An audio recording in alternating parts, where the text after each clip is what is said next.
Welcome on in, guys. Tobin here with you, and thanks for checking out the channel. Hope you're doing fantastic out there. If you guys could subscribe, that'd be great, and appreciate you guys stopping by the channel. Your Miami Heat, they lose tonight to the Detroit Pistons at the buzzer. Cade Cunningham hit a 3-ball off glass to give the Pistons the win, and it was brutal. It was right over Bam Adebayo.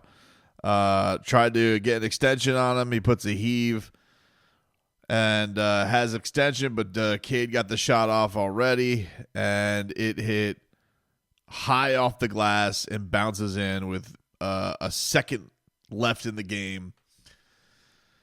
And it was a gut punch, man. I mean, that's the only way I could put it. I understand. Look, there's bit Tobin, and then there's real feelings Tobin, and I'm trying to find the beauty in the struggle, which is ping pong balls. I really, really was hoping the guys could get this one tonight. It's not fun what they're doing right now. This season has been miserable, and these guys have had, especially the guys who have been around, the Bams, the Tylers, the Duncans.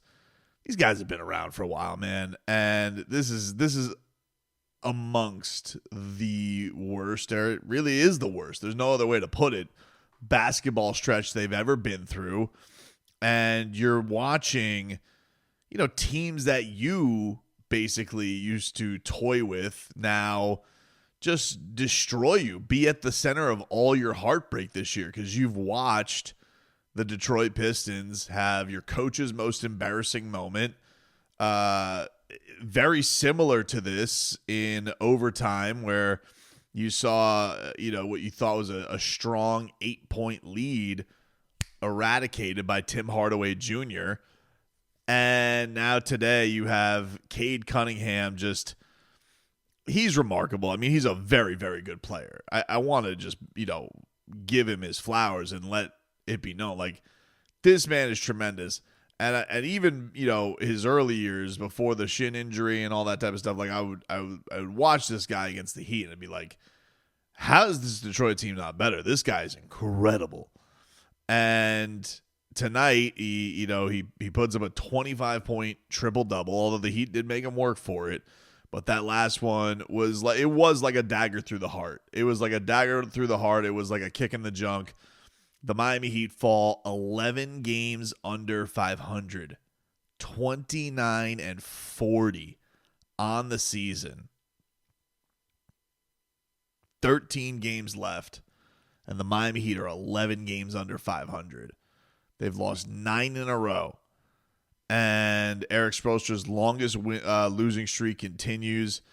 And again, it just is one of those things where, Miami had a lot of good stuff to look at in this game. And I just think that it's so unfortunate that a game where, Bam Adebayo looked like the best player on the floor for 3 quarters and then goose eggs it in the fourth. And I'm not really fully sure why. And I know what the comments are going to say. I know people are going to say, because he's not built like that. He's not that guy, dude. He's had a buzzer beater against this same team. This is not a guy who typically shrinks in the moment. And I don't know what the hell happened, because he was absolutely steamrolling for 3 quarters today. This was Bam through 3. These were his numbers. 30 points, 12 and 19, 8 rebounds, 4 assists, 1 block. And he finishes the game today with 30 points, 12 of 24, so 0 for 5 in the fourth quarter, 1 extra rebound. He did get a bunch of other assists. He got 4 assists in the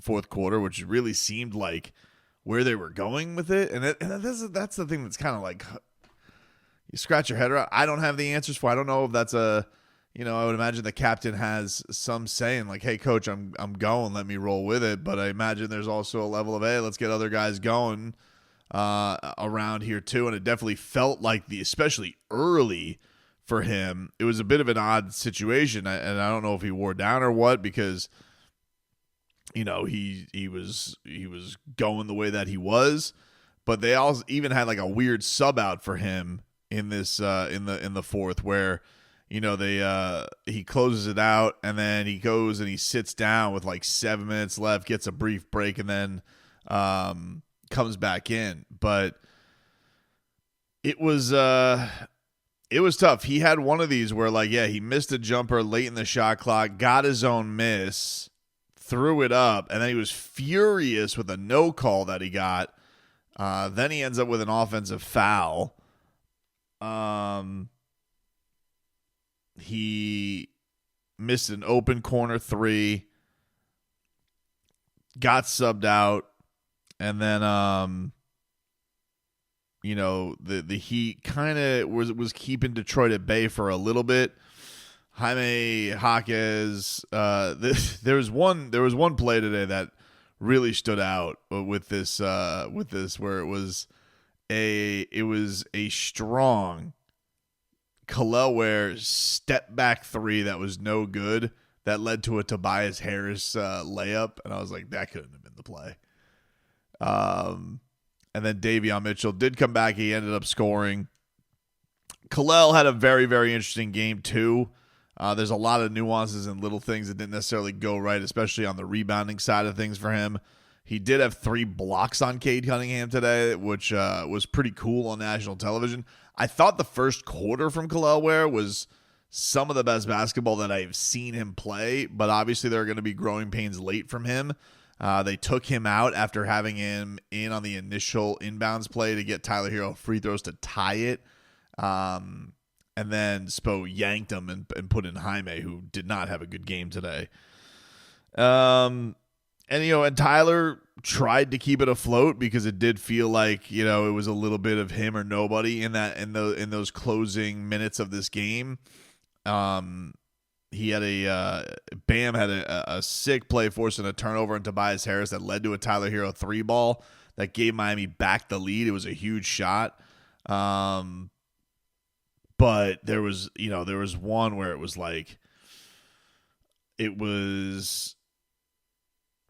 I think it was Malik Beasley who missed a 3, and Duren just rips the rebound from Miami, gets it to Cade for a 3 to put them right back up top.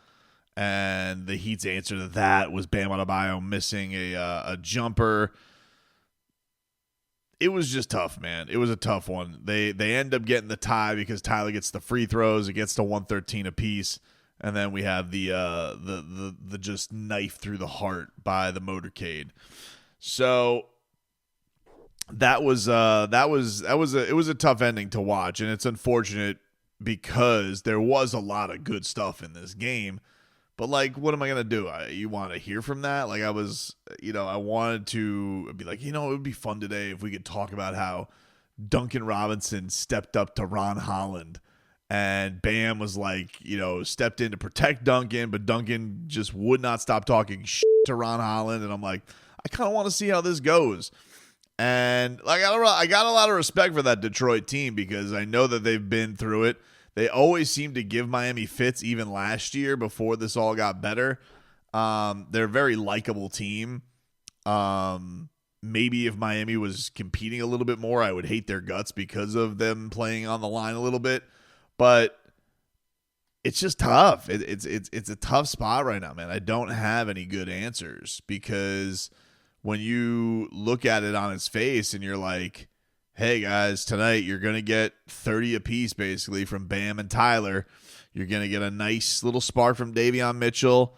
Duncan and Khalil are going to give you, Khalil's going to give you 14 and 12, and Duncan's going to give you 14, give you a few from downtown. You're kind of, all right, that's 113 also is that's pretty good for Miami. That's, and even that is nah, you're going to get kicked in the junk here, and you're going to get to lose on a bank shot in your building for your 9th loss in a row. eat that sandwich and enjoy seconds if you please. That is awful. It really is. And it's tough because, they've just lost every which way. I know Tyler Hero had the quote a couple days ago. He goes, there's no losers in this locker room. And I would not call anybody in that locker room a loser, but man, they are exceptional at one thing right now, and it is finding ways to lose. They lose every kind of which way. They lose close. They lose in blowouts. They lose to team star performances. They'll lose to teams without their stars out there. This is unhealthy with how good they are at losing. They have not won a basketball game since March 3rd, and that was against the Washington Wizards. So if you really want to pin it back, March 2nd, we're talking about a month right now with one freaking win. And they got a good Rockets team coming to town on Friday, a Hornets team they've already lost to, and then you guys already know what's coming up Tuesday. And yeah, we're doing all this debating about the Miami Heat. Well, should they keep their pick? Should they not keep their? I don't think this team can control it, dude. I mean, I don't think it matters. Organization wants to keep their pick, doesn't want to keep their pick. I got to say, guys, it doesn't look like it's in your hand right now. And I was having this talk with somebody at the game today because I was like, I don't know what else to say about this to give anybody any reprieve other than doing silly bits. But it would have been nice hey, they get this win. Maybe they could actually beat Houston. They beat them once this year without Jimmy Butler. And maybe they get Wiggins back and he can do something. By the way, he didn't play again today. And, then you roll into the Shaw game. Maybe he could flip it into 3 in a row. And it's like, nope, why would I even entertain that thought? I am a stupid person. I'm a stupid person for even thinking that. And yet here they are. 10th in the East. Bulls did lose tonight. 40-piece by Devin Booker. So they got the same 29-40 record, but the Bulls have the tie break. The Toronto Raptors, this was pointed out to me by Brady Hawk today, but the Toronto Raptors have, it's not, if you looked at the Toronto Raptors end of schedule, it's not, I don't know what shenanigans they'll pull, but they've already been pulling them. And we have seen the league has been a little bit stiffer on this whole tanking thing with finding teams. But if you go look at the Bulls, the Raptors end of season schedule and the way that the Miami Heat have a really easy, a soft last 4, I believe. The Raptors have a soft last 11. So it's just something to keep an eye on. If this keeps going, it's not out of the realm of possibility that they get caught. Even with it being 5 games away, it's not crazy. But I will say, Miami making the playoffs, having to win 2 play-in games, I've been saying this now for weeks, seems pretty unlikely to me the way that things are going right now. Because I would say this was the best basketball I'd seen Miami play since probably the Timberwolves game. And it still wasn't enough. It still wasn't enough. And I'm flustered about it. I'm frustrated that, we had such an elite band performance for 3 quarters, and then I don't know what the hell the plan was. I don't know if that was him passing it up too much, because I think there were definitely – I definitely think this is the thing. I watched this team, and no one's ever going to say it because everybody wants to say, no, I'm going to take those same shots, and there are no mental blocks. But I saw times where Tyler had hot potato, Bam had hot potato, Duncan had hot potato. Nobody wanted to take that shot. Nobody. And in Detroit, everybody was dying to take that shot to bring them back. I really think that Miami looks at these games and it feels like that these games are clocked with an hourglass and they feel like they take forever. And they are almost so shell-shocked now they're waiting for that other shoe to drop. It felt so palpable in that fourth quarter watching this game unfold. And I hate to break it down like that because I know it's untrained and not like educated. I'm not. I'm a dum-dum. I'm just sitting here and I'm watching it and I'm like, does anybody want to take over this game, or are we going to just like, hope that there's an open look at the end of the shot clock and we ran off enough time and maybe we survived this thing? That's what it felt like to me. As far as like other things, Terry didn't play today. Can't blame him. DNPCD. He did not play today. No Kyle Anderson in today's game. You got a little Alec Burks today. Alec Burks was back from injury. You got a little Alec Burks today. He didn't do too much right home about Jaime Jaquez Jr. I mean, jeez.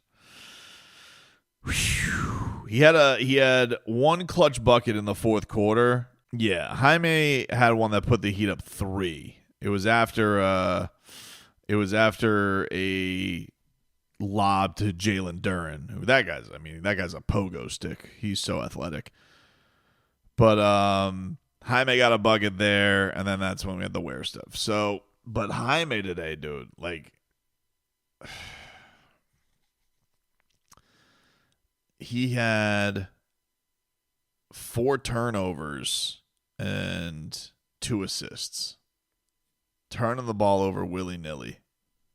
No confidence in his shot. Everybody just seems like they know, like, hey, don't bite on the pump fake. He seems like such a figured out player in this league. Like all of the tricks, all of the gimmicks. There's just nothing new. Like nothing new got brought to the table this year with Jaime, and in fact, it feels like he plays slower. Because last year it would be like, boom, don't think, just cut, make the right basketball play. He's in the right spots if he's gonna reward it. And now it just all feels like he needs the ball in his hand. He needs to, get into his comfort zones. He needs to get in the post, and like I think Tobias Harris swatted his stuff today like 3 times. Rough go of it for him. So fourth quarter, Miami today outscored 28-20, and Pistons got 5-0 in second chance points. Really, really unfortunate.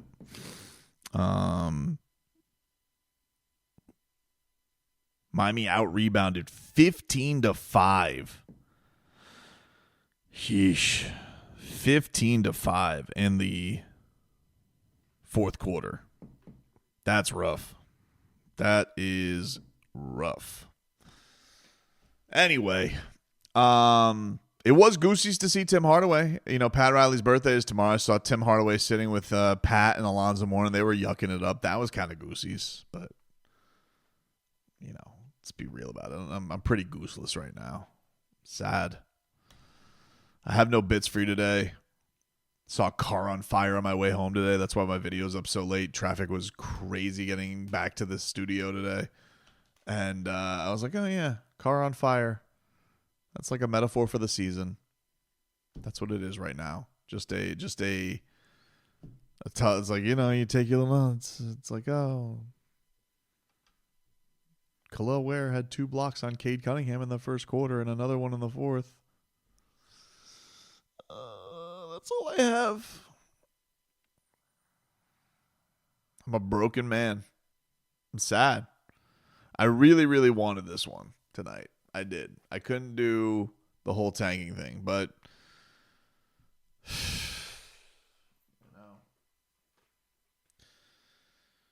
seems inevitable at this point. I don't know. It does. It just seems inevitable. Playing for ping pong balls.